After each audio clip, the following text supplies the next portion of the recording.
Një rast shqetësues nga Kina ka ngritur sërish alarmin për rreziqet që vijnë nga qëndrimi për një kohë të gjatë me kokën ulur mbi telefon. Një adoleshent ka pësuar goditje në tru pasi ka kaluar orë të tëra me qafën e përkulur në një kënd shumë të gabuar, duke bllokuar qarkullimin e gjakut drejt trurit. Fillimisht, ai kishte shfaqur ngurtësim të qafës dhe marramendje, por gjendja u përkeqësua shpejt, duke çuar në mpirje, vështirësi në të folur dhe shembje të trupit. Mjekët mbetën të habitur nga gjendja e tij, duke pasur parasysh moshën e re. Sipas tyre, skanimet treguan probleme në qarkullimin e arterieve përgjatë shtyllës kurrizore, të cilat ushqejnë trurin me gjak.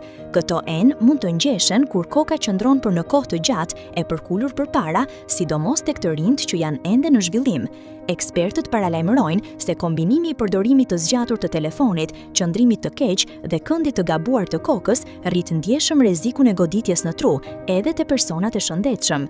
Rasti ka hapur debat të gjerë mes prindërve dhe specialistëve, pasi shumë të rinj qëndrojnë çdo ditë për orë të tëra në të njëjtin pozicion pa e kuptuar dëmin që i shkaktohet qafës, nervave dhe enëve të gjakut.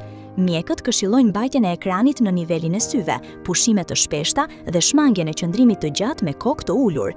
Fal ndërhyrjes së shpejtë, adoleshenti ka shmangur dëmtimet e përhershme, por mjekët thonë se ky rast duhet të shërbejë si një paralajmërim serioz. Trupi i njeriut nuk është krijuar të qëndrojë i përkulur mbi ekran për orë të tëra.